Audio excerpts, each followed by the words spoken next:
Bien, bonsoir. Ce soir, nous sommes réunis autour d'un sujet très présent qui intéresse de plus en plus les professionnels, la cartographie électronique. Brice et Olivier peuvent nous parler des logiciels sur PC et l'utilisation à bord. Vas-y, feu. Alors je pense que ce qui est très important de bien comprendre, c'est un petit peu la réelle différence entre les systèmes de type plotter et les systèmes de type informatique.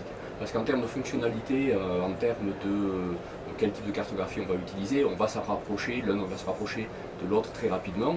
C'est aujourd'hui des operating systems qui tournent sur les plotters, donc on est très proche de l'ordinateur. Cependant, il y a quand même une différence fondamentale à mon sens, c'est un plotter, c'est un univers fermé. C'est-à-dire que c'est un équipement qui n'est destiné qu'à l'utilisation en tant que plotter, qui est destiné à être monté dehors, qui est étanche, spécialement réalisé pour la marine, etc. Mais il va avoir nécessairement des fonctionnalités limitées, et c'est ça qui en fait son atout. C'est-à-dire qu'il va être extrêmement fiable parce qu'il va être parfaitement dédié à la mer. Alors qu'un logiciel, par définition, ça va tourner sur un système ouvert. Donc un système ouvert avec tous les problèmes potentiels, mais aussi tous les avantages. Vous pouvez effectivement sur votre ordinateur faire de l'email à bord de votre bateau, recevoir des fichiers météorologiques de manière extrêmement simple, alors que sur un plotter, vous allez être très rapidement figé, vous n'allez rien pouvoir modifier. Donc je pense que plotter, logiciel, chacun a ses avantages, ses inconvénients, et ils sont aujourd'hui beaucoup plus complémentaires que concurrents. En fait. Je suis tout à fait d'accord. Oui, on est tous un peu d'accord. D'accord, mais on a quand même vu apparaître, quand on remonte quelques années en arrière, un plotter c'était quoi? C'était un lecteur de cartes, interfacé un GPS, et on n'allait pas plus loin, éventuellement un pilote pour un plan autre. On était limité à cette fonction. Moi j'ai l'impression qu'au jour d'aujourd'hui on va beaucoup plus loin avec un plotter dédié, puisque on peut interfacer un radar, on peut faire de la superposition d'images, on peut avoir une centrale de navigation. De toute façon, les plotters et les PC se rejoignent. Didier l'a dit tout à l'heure, dans un plotter moderne, c'est un PC. Techniquement, c'est un PC, donc c'est un faux débat. Le vrai débat, il est de quelle carte a-t-on besoin? Comment travaille-t-on sa cartographie? Quels sont les besoins qu'on a sur sa cartographie? Et après, en fonction de ces besoins, on va choisir un outil. On va choisir un outil qui peut aussi être un Pocket PC, pourquoi pas. Donc, une clientèle quand même. Le support après varie. Ce qui est important, c'est le choix de la carto. Une fois qu'on a une carte qui convient à notre usage, après on va choisir de l'avoir sur un papier, sur du Pocket PC, sur un plotter, sur un PC ou sur l'ensemble. Nous on vend des logiciels qui marchent aussi bien sur Pocket PC que sur PC tout court, qui permettent de se synchroniser, ça satisfait beaucoup de gens, et puis il y en a d'autres qui ne vont pas du tout vouloir ça parce qu'ils veulent quelque chose de dédié à l'extérieur, comme tu disais tout à l'heure, qui soit étanche et monotâche. Voilà. Oui, et puis je pense aussi que c'est en fonction aussi du type de navigation. Parce qu'on parle au PC ou au traceur, et c'est vrai que de plus en plus il y a des interfaces de toute façon, mais je pense que c'est dédié. Moi je vois avec notre clientèle Géonave, on a une clientèle quand même qui est une clientèle qui fait de la grande navigation, mais qui en général a un bateau, pas forcément un grand bateau, qui ne fait pas forcément de grande navigation, qui n'a pas forcément besoin de beaucoup d'interfaces. Donc, bon, Brice le disait très bien tout à l'heure, je veux dire, les deux ont les avantages et les inconvénients, mais c'est vrai que c'est aussi une question de navigation. Avant, c'était une question d'utilisateur, maintenant c'est de plus en plus une question d'utilisation. La personne qui loue un bateau, l'utilisateur qui loue un bateau, trouvera un intérêt immédiat et évident dans un système nomade. Bien sûr. C'est évident. Donc il n'a pas les mêmes besoins que quelqu'un qui vit sur son bateau, par exemple. Là, je prends les deux extrêmes. Mais le régatier a encore d'autres besoins. Chacun voit un petit peu le support qui lui convient. L'important, c'est de trouver la bonne carto. Oui, non, je me suis d'intervenir. Le régatier, oui, le régatier a des besoins spécifiques, et le régatier se tourne nécessairement vers un micro-ordinateur qui lui permet de rentrer les polaires de son bateau, d'avoir les champs de vent, de pouvoir régler au mieux son bateau. Ça, c'est une application. En France, la cartographie électronique, ça remonte, je crois, à 3 ans en arrière, n'était pas autorisée à bord ou était autorisée en complément de la carte papier. La réglementation a évolué et en France, on passe du minimum au maximum. on autorise la cartographie électronique à bord. On n'a plus besoin d'avoir de carte papier, mais on n'a pas mis, comme c'est le cas je crois en Italie, de limite, c'est-à-dire avec un Pocket PC, un petit lecteur portable Garmin, Geonav, c'est suffisant à bord. En toute honnêteté, personnellement, je pense que ce n'est pas C'est pas suffisant. raisonnable. Je ne me vois C'est pas, pas- d'accord, c'est pas traverser raisonnable. l'Atlantique avec, parce qu'on fait même des montres Ouais, GPS, on est avec d'accord, c'est cargo. pas raisonnable du tout. Ce n'est pas raisonnable. Est-ce que la solution n'est pas aujourd'hui à l'intégration comme le fait Furuno, l'intégration également Garmin vers ça. Chez Furuno, je pense, mesdames, si on va nous dire, je pense que c'est un PC camouflé. Il faut penser que beaucoup de plaisanciers d'un certain âge ont peur d'un PC à bord. Pour eux, le PC, ils ne connaissent pas, ils n'osent pas toucher, il y a des bugs, tout ce qu'on veut, ils ne touchent pas. Un lecteur dédié, c'est facile, on appuie sur une touche, c'est encore plus facile maintenant avec les écrans tactiles.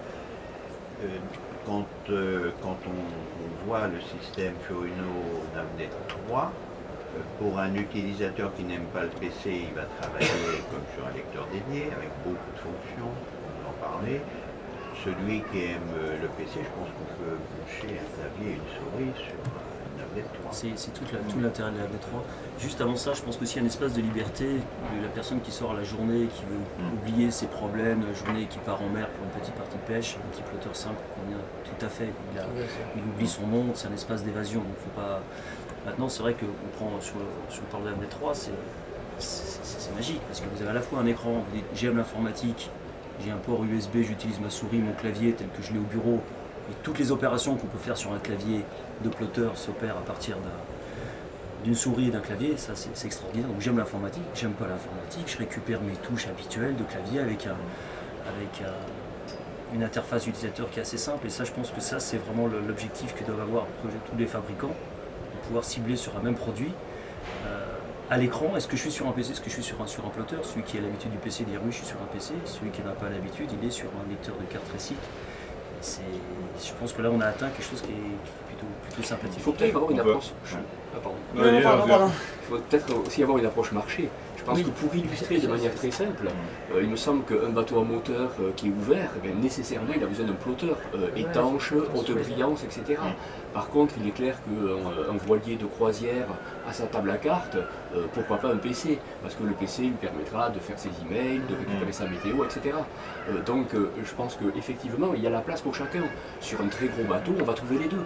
On va trouver effectivement un PC ou un plotter au poste de pilotage, bien évidemment un plotter sur le flybridge, mais par contre dans la cabine du capitaine ou du propriétaire, on va trouver un ordinateur.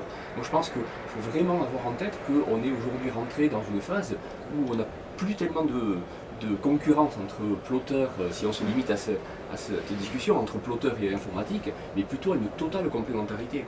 Oui, alors qu'avant il y avait cette distinction qui est de moins en moins. Puis ça répond vraiment à des attentes différentes. Oui, tout à fait. C'est vrai que l'informatique est capable d'aller beaucoup plus loin qu'un plotter classique, quoi. Vous parliez de polaire, de vitesse, de fichiers gris pour la météo. Aujourd'hui, nous, en plotter, on est incapable de le faire.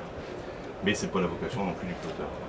Le plotter, effectivement, c'est l'utilisation, peut-être pas la journée, parce qu'on peut envisager la semaine quand même. Oui, quand même.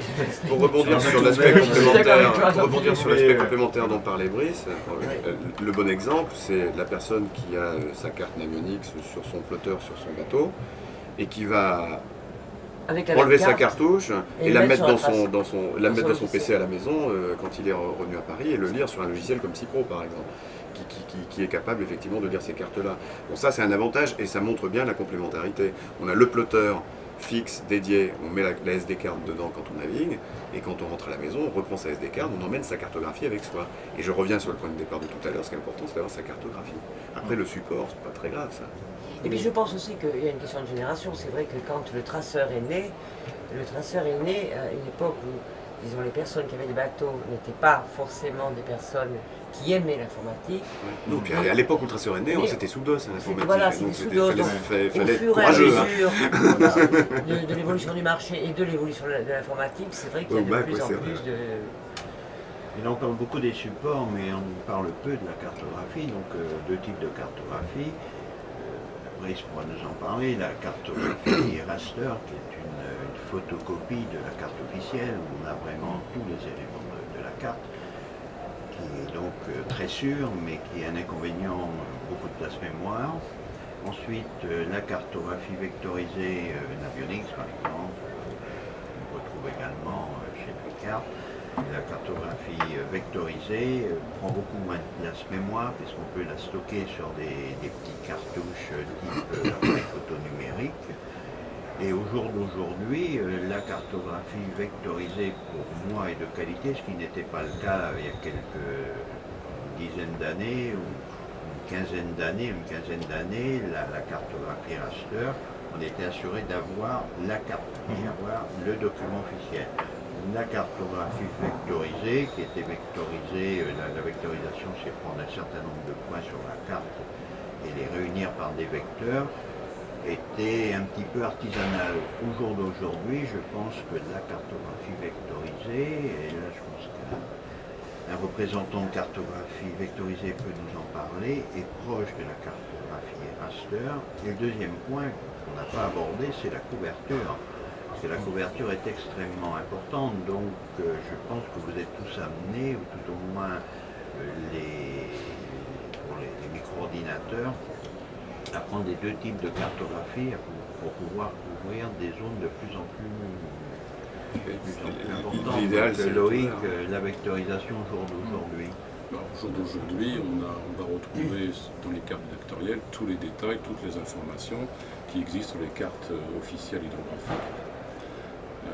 Nous, Navionics, on a plus de 300 personnes qui font que ça, que faire de la vectorisation, de la digitalisation de cartes officielles pour créer des bases de données vectorielles. Avec un autre avantage des cartes vectorielles, c'est que chaque type d'information est rangé dans un même fichier, pour simplifier, ou une même couche de calque. Donc on peut simplement, dans un menu, soit du logiciel, soit du lecteur de cartes, faire disparaître les secteurs de feu, faire disparaître les câbles sous-marins qui prennent souvent beaucoup de place sur les cartes, y compris les cartes papier.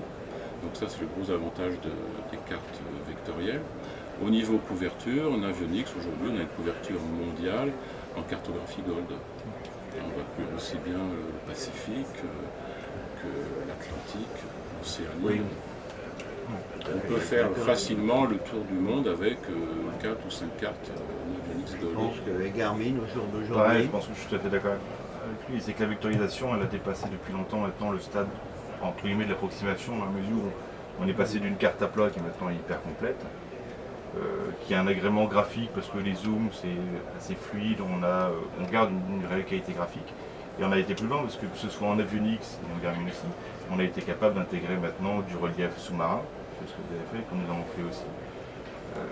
Donc maintenant, l'outil de la carte vectorielle, à mon sens, c'est un outil qui est extrêmement agréable, qui prend effectivement pas beaucoup de place. Le fait d'avoir de la place en plus permet d'intégrer parfois des images de type satellite, parfois des photos de port, permet d'intégrer, et puis une réelle convergence d'informations. quand vous dites couverture mondiale, je suis tout à fait d'accord avec vous, c'est pas de la publicité mensongère, mais couverture mondiale ne veut pas dire couverture mondiale avec des cartes de détail. Hein. Alors, Si on a une île avec une échelle complète, on va retrouver tous les détails qui existent sur les cartes hydrographiques. oui. Si on est dans une zone qui n'a pas été hydrographiée, on n'aura pas de détails, et ça c'est valable aussi bien en raster qu'en vectoriel. Donc tout dépend des zones. Si on regarde toute la partie Polynésie française, on a plus de détails dans les cartes hydrographiques qu'en France métropolitaine. Chez Maxi, donc au départ vous étiez vraiment en carte raster, Voilà. Et maintenant vous avez évolué, vous avez aussi de la carte Non, on a vectorisée. toujours été à la fois raster et vecteur. Il essaye bien la charte, Très parce bien. que ça fait 20 ans qu'on fait du live chart. Et donc on était effectivement raster et vecteur. C'est vrai que au début on était plutôt, on reste quand même pour certains marchés plus partisans du raster et pour d'autres marchés plus partisans du vecteur. En gros, moi j'ai la même approche. Et c'est vrai qu'on a un petit peu l'avantage avec l'informatique d'avoir été très tôt compatible avec les deux formats. Donc le problème pour nous, c'est pas qu'on ne peut pas. Vous voyez, sur un plotter, originalement, vous pouvez pas mettre une carte raster. Ça, c'est en train de changer. Mais jusqu'à présent, effectivement, tous les plotters ne pouvaient afficher que de la carte vecteur. Donc bien évidemment, on avait tendance à pousser le vecteur. Sur un ordinateur, on pouvait choisir raster ou vecteur. Je crois qu'aujourd'hui, ça c'est en train de changer là aussi, et je pense qu'on ne va plus se retrouver face à la confrontation raster contre vecteur. On va se retrouver à la confrontation qui va être, je vais choisir le raster parce que je fais un type de travail qui est plus adapté au raster, ou je choisis le vecteur parce que je fais un type de travail qui est plus adapté au vecteur. Parce qu'effectivement, tous les équipements, qu'ils soient plotter ou informatiques, vont être capables de traiter les deux types d'informations. Pour illustrer très simplement, moi personnellement, je sais qu'en plaisance, je préfère le raster. Pourquoi? Parce que ça a la couleur, ça a la consistance. Par habitude. Exactement. Alors, Et par habitude, mais aussi je me sens plus rassuré. Parce que, alors c'est du feeling, hein, parce qu'aujourd'hui, je suis tout à fait d'accord que les cartes vecteurs ont énormément évolué et qu'elles sont arrivées à un niveau de qualité qui est tout à fait satisfaisant. Mais effectivement, là, on ne se pose pas de questions avec le raster. Alors, je reviens tout de suite, ça c'est très personnel. Quand je navigue en plaisancier. Maintenant, bien évidemment, je suis un professionnel, et un professionnel, à un moment, je vais avoir envie, comme vous le disiez très bien, d'enlever certains layers pour pouvoir éclaircir ma carte, etc. Mais là aussi, je pense qu'il faut dépassionner le débat raster-vecteur. Je pense qu'il faut plutôt l'analyser. Qu'est-ce que je vais faire avec ma cartographie? Comment je veux l'utiliser? Et c'est en fonction de ça que je vais choisir un format ou l'autre. C'est vrai que jusqu'à présent, ce débat était un peu biaisé parce que les plotters ne pouvaient lire que de la carte vecteur, mais ça, c'est en train de changer.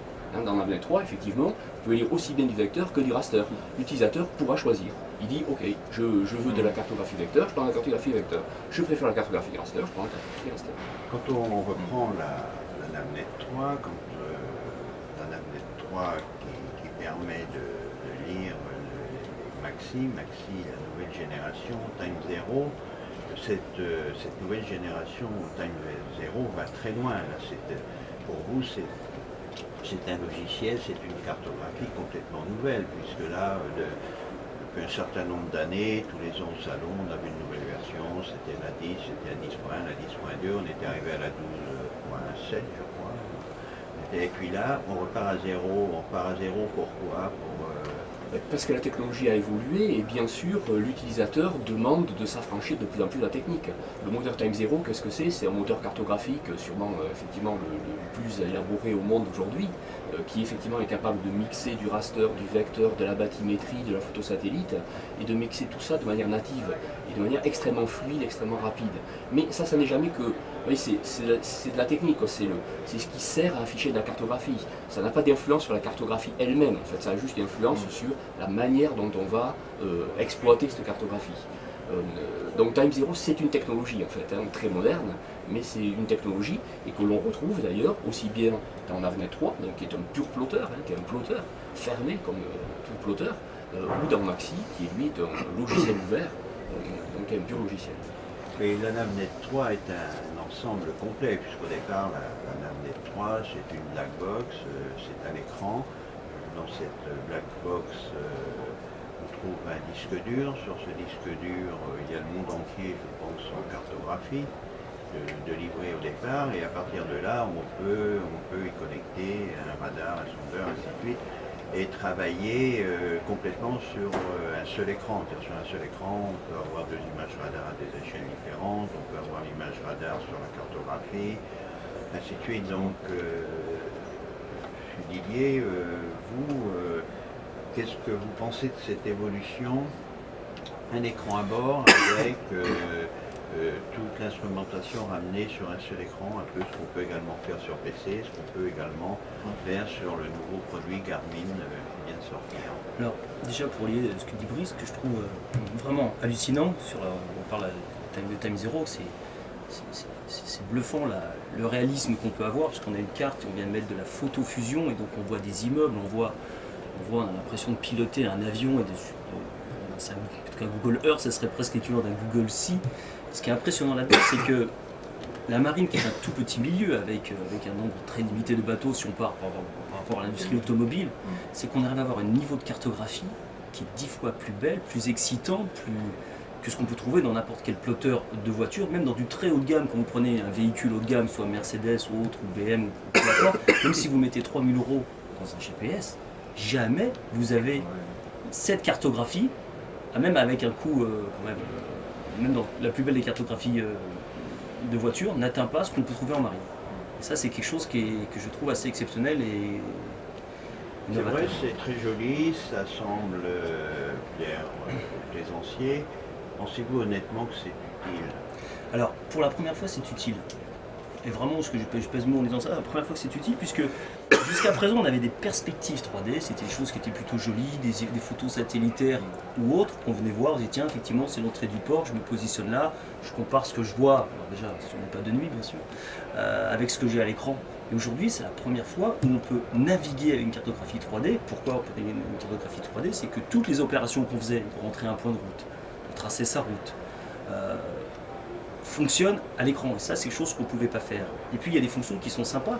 Quand vous êtes en mode 3D, vous augmentez votre perspective de vue à l'écran. Quand vous êtes en 2D, si vous avez, par exemple, sur une échelle de 2000, quand vous êtes en perspective 3D, il faut obligatoirement, ça augmente le champ de vision qu'on peut avoir à l'écran, et donc on peut voir un petit peu plus loin. Je ne suis pas du tout convaincu mais bon, moi je pense, bon, c'est vrai que c'est vachement bluffant et c'est superbe.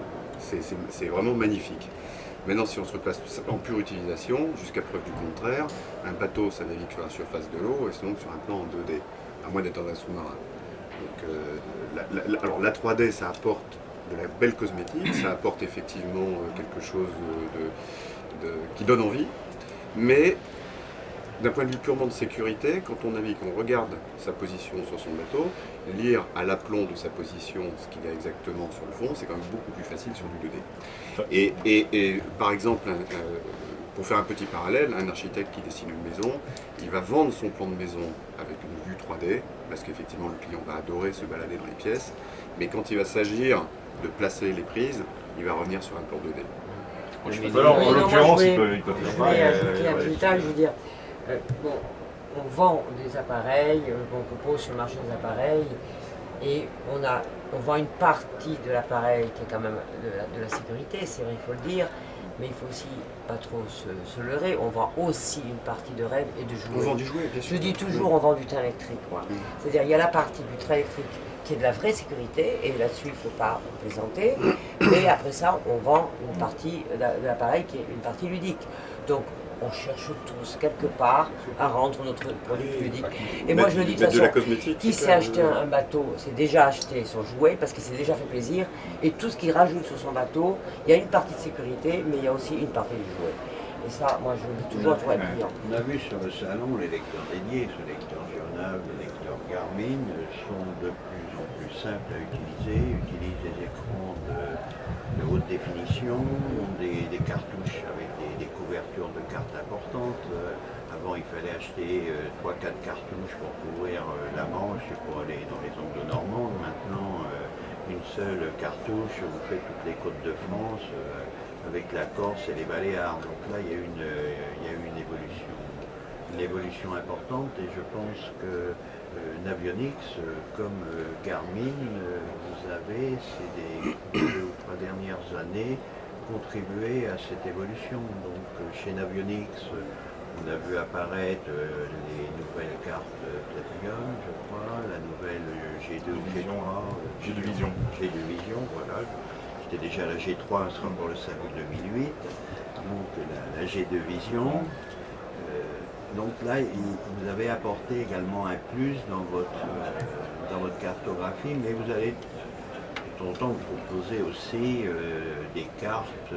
C'est vrai que c'est séduisant d'avoir un appareil qui peut lire de la cartographie marine, de la cartographie terrestre, d'avoir de la cartographie topo, et là maintenant vous en êtes chez Navionics à faire également des cartes pour la neige, où on a les pistes, les relais, le bon restaurant pour la bonne fondue. Vous pensez pas que vous allez un peu loin? Moi je me vois mal sur les skis pour mon petit G4, celui-là c'est un G3, c'est un de G3. G3. Oui, non, mais je suis très à la pointe de la technique, je commence un peu avancé. Donc le G3 qui est pareil, qui lit entre autres de la cartographie, je me vois mal avec enlever mes gants sur la piste et appuyer pour retenir un restaurant le soir.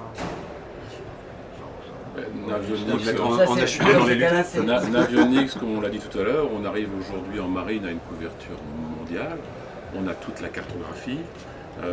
Navionics cherche à se diversifier en proposant autre chose, en innovant. Donc, aujourd'hui, dans le milieu du GPS, donc que ce soit des GPS bateaux ou des GPS de randonnée, il n'y avait pas encore de cartographie ski. Donc là, on a lancé une grande opération de relevé de pistes pour proposer cette base de données. Bon, c'est vrai qu'on quitte le domaine du bateau et on offre du rêve ailleurs. Et je pense en particulier aux utilisateurs géonaves qui sont des gens qui font aussi bien du bateau de temps en temps, que du ski et qui veulent avoir un appareil tout en un. Je veux dire, On fait la même chose avec les chemins de randonnée. on retourne à notre petit jouet. Je veux dire, c'est un petit peu comme un téléphone où on a toutes les données dedans. Quand on est amoureux de son petit jouet, ben on se trimballe partout. Je veux dire, donc on a envie de l'avoir en bateau et on a envie d'aller skier avec. En conclusion, on peut dire, je me suis trompé, au jour d'aujourd'hui, le lecteur dédié Garmin, Geonav et d'autres marques a encore des beaux jours devant lui, a une clientèle de plaisanciers qui ne recherchent pas la régate. La cartographie sur PC avec les logiciels associés va plus loin puisqu'elle permet cette fois aux régatiers d'avoir des logiciels spécifiques pour la régate et rentrer les données du bateau, et peut également servir au plaisancier qui va faire une traversée parce que bon, il peut récupérer via internet les fichiers météo, récupérer les champs de vent, ainsi de suite. Donc je pense qu'aujourd'hui la cartographie est arrivée à un point qu'elle est fiable, parce que je pense qu'elle est fiable, qu'elle soit raster, qu'elle soit vectorielle, que les PC que l'on trouve sur le marché, je ne parlerai même pas de PC durcis, de PC standards, sont suffisamment fiables pour être embarqués sur les bateaux, et l'instrumentation, je dirais, évoluée tend vers les systèmes tels que la Navnet 3 qui s'adresse plus à des gros bateaux pour une instrumentation complète sur le bateau. Je pense que je résume un petit peu. Chaque système a quelque chose à rajouter. Chaque système a ses limites. La taille du bateau le PC comme le. Fondamentalement, je voudrais quand même rappeler une chose qui va t'intéresser, Albert. C'est depuis toutes ces années qu'on a vu l'électronique arriver sur les bateaux, que ce soit les premiers plotteurs ou les premiers logiciels, les ventes de cartes papier n'ont pas fléchi. Et ça, c'est rassurant. Écoutez, je vous remercie beaucoup.